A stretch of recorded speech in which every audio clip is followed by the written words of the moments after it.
Bugünkü e, mövzumuz Uca Allahın adı ilə maraqlı bir mövzudur.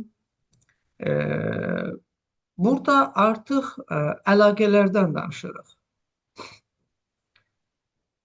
Bilirsiniz, biz psixologiyadan ruhumuza olan təsirdən e, danışdığımız zaman sırf özümüzdən, biz 79-un uşaqlarıyıq da, o vaxtdan danışa bilmərik. Məsələn, ya daha qədimdən danışa bilmərik. İndinin özündən də danışırıq. Xüsusilə də hazırki müasir dövrdə yaşadığımız üçün biz bəzi şeylərə diqqət edirik. Hal-hazırda təsir qoyan amillərdən ki, insan psixologiyasına təsir qoyur, sosial mediadır və əlaqələrin qurulmasıdır. İstər məlumatların alınması olur olsun sosial mediadan, istər əlaqələrin qurulması olsun, istər həyatla əlaqələrin qurulması olsun. Hər halda sosial media bu telefonlar, kompüterlər və sairələr, planşetlər və sairələr bizim həyatımızın içindədir. Və çox zaman rahat olmaq üçün, mən hətta görmüşdüm, 1 yaşından aşağı idi uşaq hələ, onun əlinə belə, onun yanına belə telefon qoyurdular. Hansısa musiqilərlə və yaxud hansısa formada bir səslər çıxardırdı. Bu səsi eşidəndə çox sakit qalırdı və s. Bir çox şeylər var idi. Belə şeylər görmüşdüm və təəccüb də eləmişdim. Rahat olmaq üçün ata-ana, sakitləşdirmək üçün ata-ana, başın qatmaq üçün ata-ana özləri uşağı telefona adət eləyirlər, adət elətdirirlər. Sonra telefondan fəsadları gördükləri zaman, planşetdən, kompüterdən fəsadları gördükləri zaman ondan uzaqlaşdırmağa çalışırlar. Yaxud bəzən adət elətdirmirlər. Uşaqlar onsuzdur bunu böyüdükcə görürlər nə olduğunu, yavaş-yavaş 5 dəqiqə, 3 dəqiqə və s. Axırı bunun toruna düşürlər. İlk növbədə biz burada həll yolları, çarələr və s.dən danışmırıq. Psixologiya elminə girişdir, ibtidaidir bu. Psixologiya elmi çox aşağı həddə keçirik burada. Çox qısa həddə, hər tərəfli həddə keçilmir. Çünki girişdir, dərsin adı budur, psixologiya elminə giriş. Təsirləri nə olur? Bizim gözümüzün sağlamlığı pozulur, ağ şüalardır, birbaşa beyinə gedən qədər təsirlər qoyur ciddi şəkildə. Gözü hərəkətsiz edir. Hərəkətsiz etdiyi üçün göz özü gücdən düşür. Fiziki hərəkətsizliyə səbəb olur. Uşaqların baxdıqları materiallar, mövzular, şiddət və kobudluq mövzulu olur. İstər cizgi filmləri olsun və s. olsun. Bəzi cizgi filmləri var ki, həqiqətən təsir qoyur. Məsələn, bizdə cizgi filmləri, qadağan elədiyimiz cizgi filmlərindən Türkiyə kanallarında verirlər. Uğur böcəyi, nə bilim, qara kedi. Bu, ciddi şəkildə üzrlü sayın. Ciddi şəkildə biraz çox danışıram mən gün ərzində. Axşama gələndə səsim tutulur. Ciddi şəkildə problemlər var bu cizgi filmin içərisində və başqa cizgi filmlərində. Diqqətli olmaq lazımdır. Vəhşilik, hücum, kobudluq, anormal davranışlar örgədə bilir. Cinsəllik örgədə bilir. Məsələn, Uğur böcəyi ilə qara kedin içərisində cinsəllik var. Uşaqların yaşına uyğun deyil. Çoxlu vaxt keçirtmək uşağın xəyal dünyasında ilişib qalmasına səbəb olur. Yəni, orada əldə elədiyi dopaminləri burada əldə eləyə bilmir, həqiqi həyatda əldə eləyə bilmir. Orada daha rahat qalib ola bilir. Orada daha rahat uğur əldə edə bilir. Orada daha rahat əlaqə qura bilir. Orada daha rahat özünü göstərə bilir. Amma adi həyatda bunu göstərmək üçün beyin nə eləməlidir? Beyin çalışmalıdır. Uğursuzluq olur, uğurlar olur, zəhmətlər olur, fiziki zəhmətlər, zehni zəhmətlər və s. Yaxşı. Səbəb olur həm də sosial əlaqələrdən uzaqlaşmağa. Sosial əlaqələr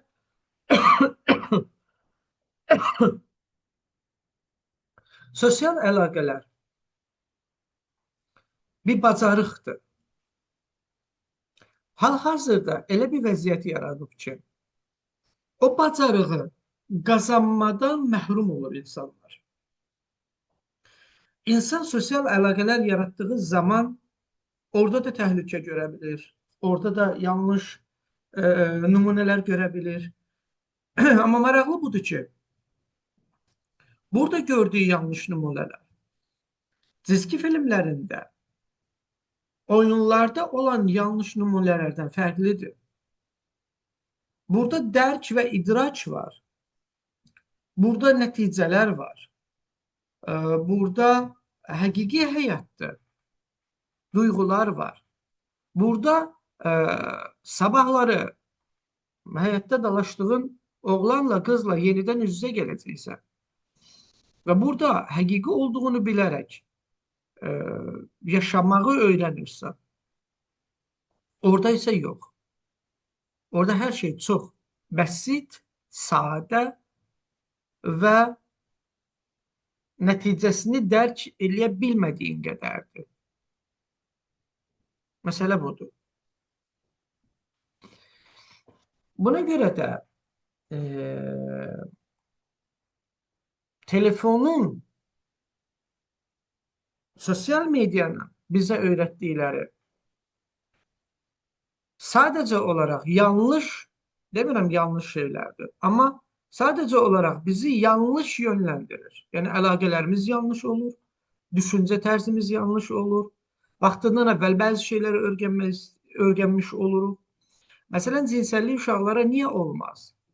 Çünki uşaqların istər duyğusu, istər fiziki gücü, istər idrac qabiliyyəti, istər mühakimə qüvvəsi, istər dəyərləndirməsi, ayırd etməsi bunun üçün nəzərdə tutulmuyor.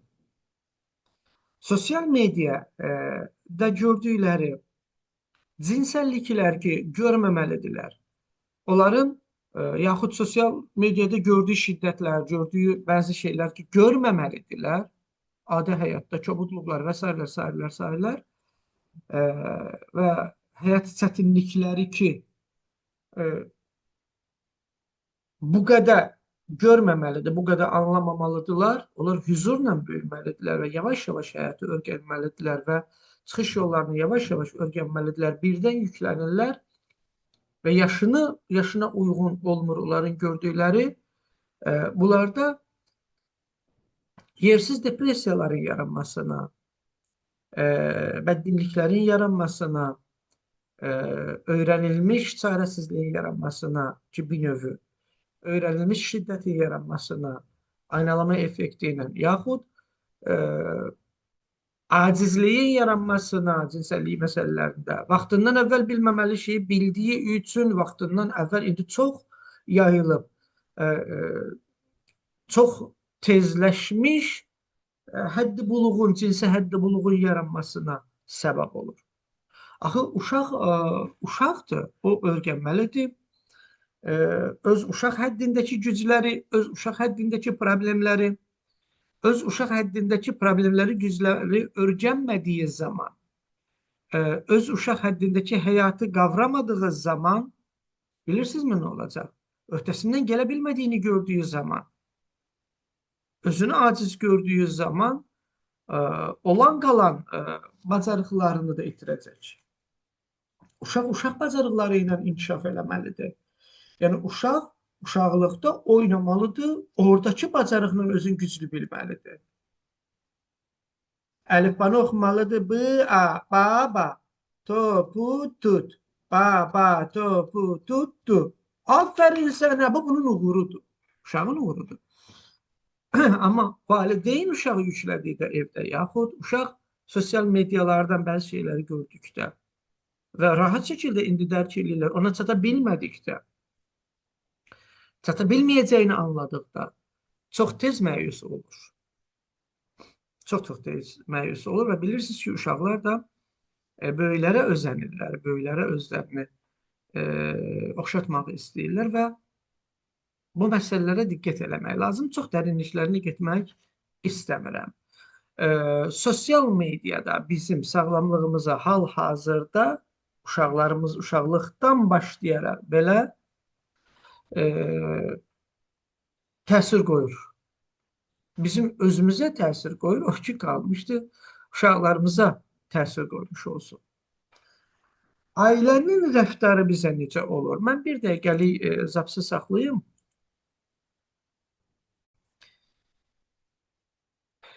Baxın, bizdə təsir qoyan 7 valideyn rəftarı. Bunu bilməyimiz lazımdır. Psixologiyamızda təsir qoyan.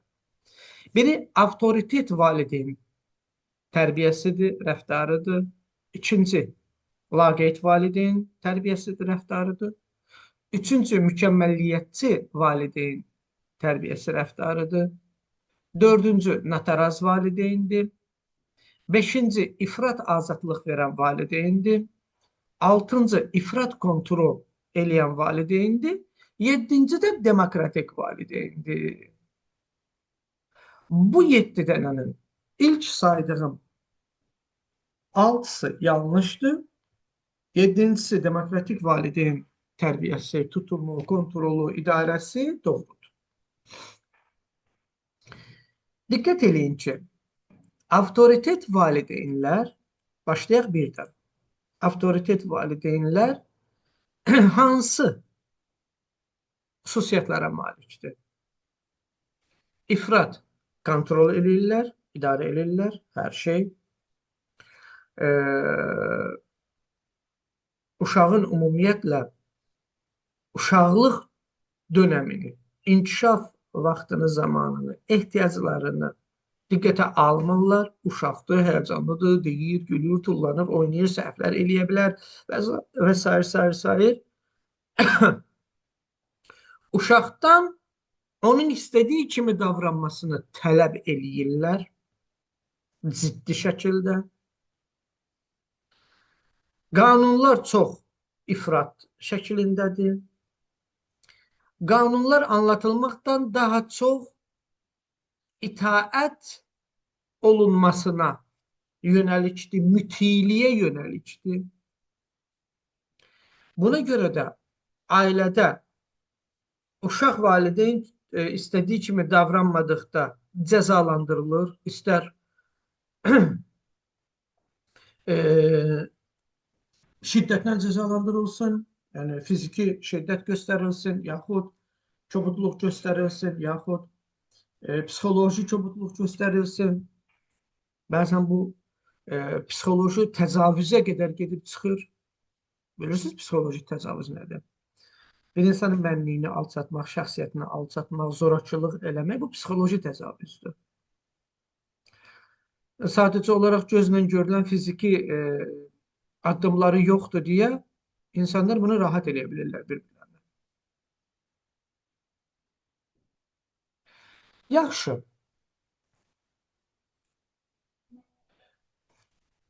Bir ailədə 100%lik cəza var yəni. Nə dedimsə odur. Seçimin yoxdur. Avtoritet valideyn budur. Sənin seçimin yoxdur. Nə dedimsə odur. Cəza 100%likdir, səhv və haqqın yoxdur. Səhv olunduğun zaman alçaldılırsa, səhv olunduğun zaman təhqir olunursa, səhv olunduğun zaman şiddət var, psixoloji yaxud fiziki şiddət var, kobudluq var.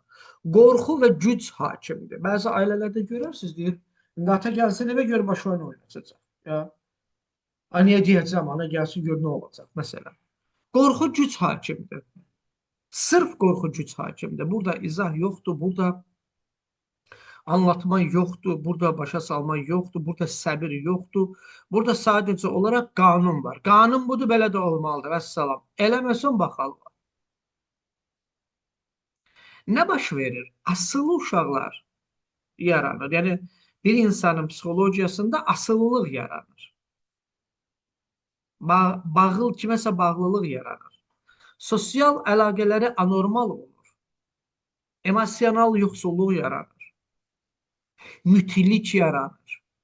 Çünki ailəsi övladının qul olmasını istəyib ki, hüzur yaratsın.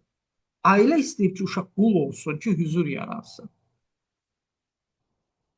Aqressiv ya da uşaq yaranır. Üsyankar uşaq yaranır. Qanunsuzluqda öz şəxsiyyətini tapma yaranır insanda.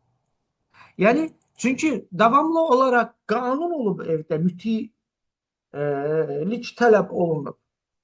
Qanunu sındıraraq öz şəxsiyyətini tapmaq istəyir. Həddindən artıq ailə təzyiq göstərən baskıcı ailə olduğu üçün, sıxışdırıcı ailə olduğu üçün, kontrolçu ailə olduğu üçün, avtoritet olduğu üçün. Məsələn, bəzi qızlar böyüyəndə artıq heç nəyi saymırlar. Dindar ailədir. Dini hər türlü ağır cəhətindən riayət olunub. Riayət edilməyənlər təhqir olunub, qorxudulub.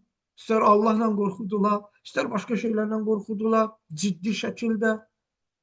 Allah mərhəmətlidir, amma Allah mərhəmət sifəti göstərilməyib. Ancaq cəhənnəm göstərilib uşağa. Tamam, bu böyüdüyü zaman deyir, nə din, hansı din? Dinsizliklə fəxr eləyir. Dinə inanmamaqla fəxr. Mən deistəm, mən ateistəm, mən boş şeydir hamısı. Bununla fəxr edir. Yaxud uşaqdır. Uşaqlar uşaqdır. Baxır, anne pomada verəndə bir də gedir, o qıdı evdə pomada vermək kişiyə tərbiyəsiz. Sən niyə pomada ver uşaqdır? Nə? Uşağın yanında vursadı, getir qız uşaqdır. Yox,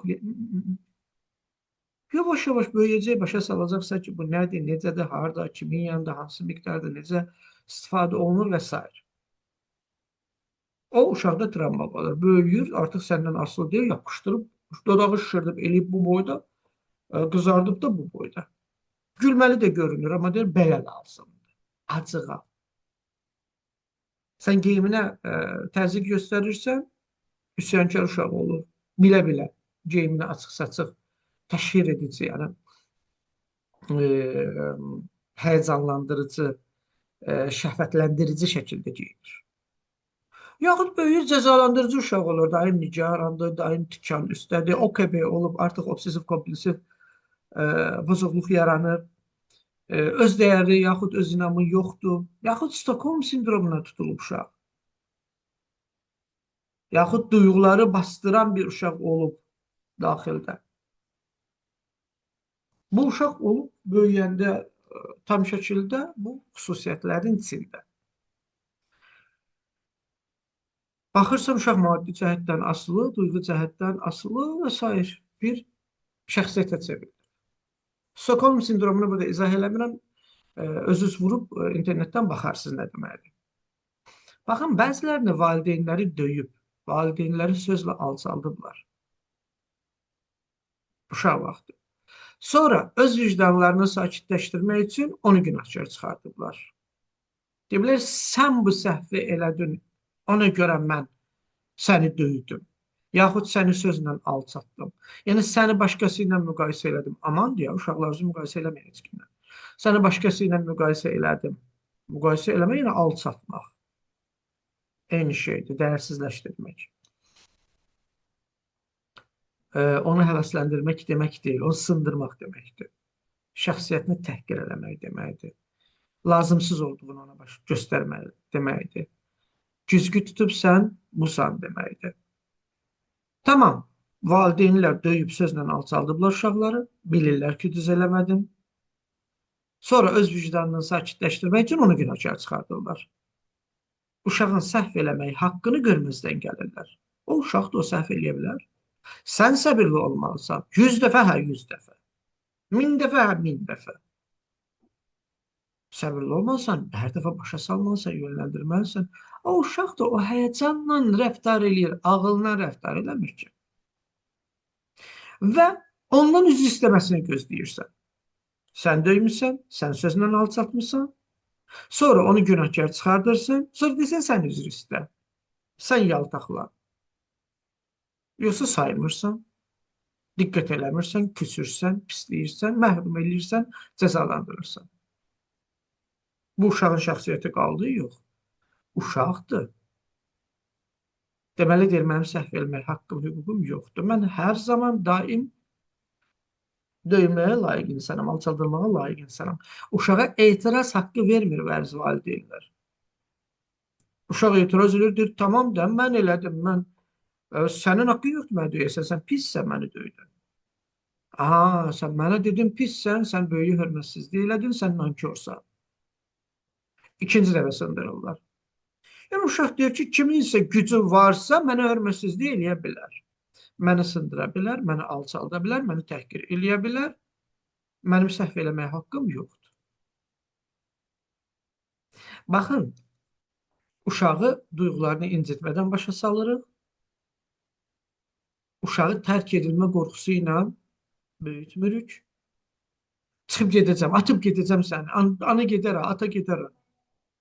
Güvənsizlik yaratmırıq uşaqda.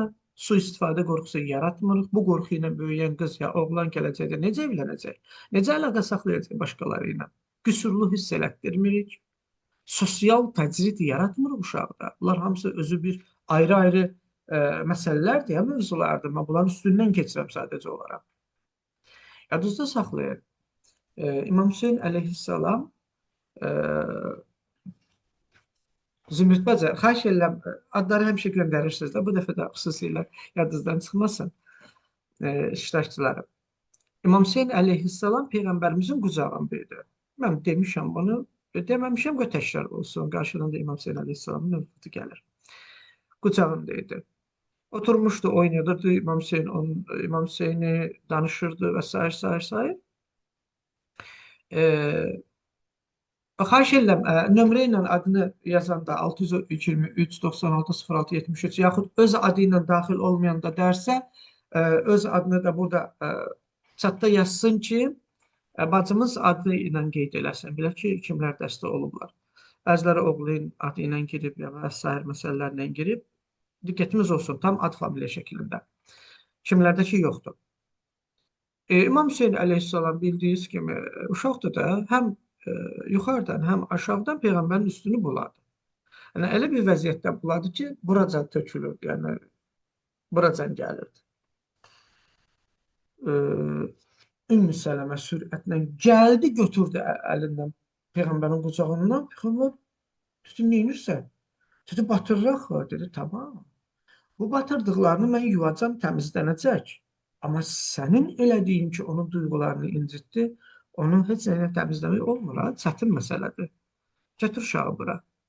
Gətirdi, qoydu, İmam Hüseyin öz işinə davam elədi. Sonra Peyğəmbər verdi, o, Ümmü Sələmiyə, o getdi. Uşağı təmizlədi, Peyğəmbər də getdi, öz üst başını təmizlədi. Baxın, bizə Peyğəmbərimiz hələ o vaxtdan başa salıb ki, 7 yaşına qədər sizin sultanınızdır uşaq. Bu, bir uşağın psixologiyasının nə qədər təyin edici bu yaşda olduğunu göstərir. Demişdim 7 yaşına qədər. Buna diqqət eləmək lazımdır. Xüsusilə neçə yaşlarında da anə ilə olan rabitələrdə demişəm. Xüsusilə biz tərbiyələrimizdə ilk növbədə öz tərbiyəmizi düzəltmədiyimiz üçün uşağı günahkar hiss elətdiririk. Avtoritet valideynlərin uşaqları ən ağır psixoloji problemlərə düçar olan uşaqlardır. Harada göstərir? Yeniyetmə yaşında. Sonra harada göstərir? Evləndiyi zaman. Bunları yadınızdan çıxartmayın bu məsələlərə. Diqqət eləyin həmişə. Gələn dərslərimizdə də o birisi təsirlərinə diqqət çəkəcəyik Allahın köməkliyi ilə. O birisi valideyn tutumları ki, bizim psixologiyamızda nə təsir qoyur, onları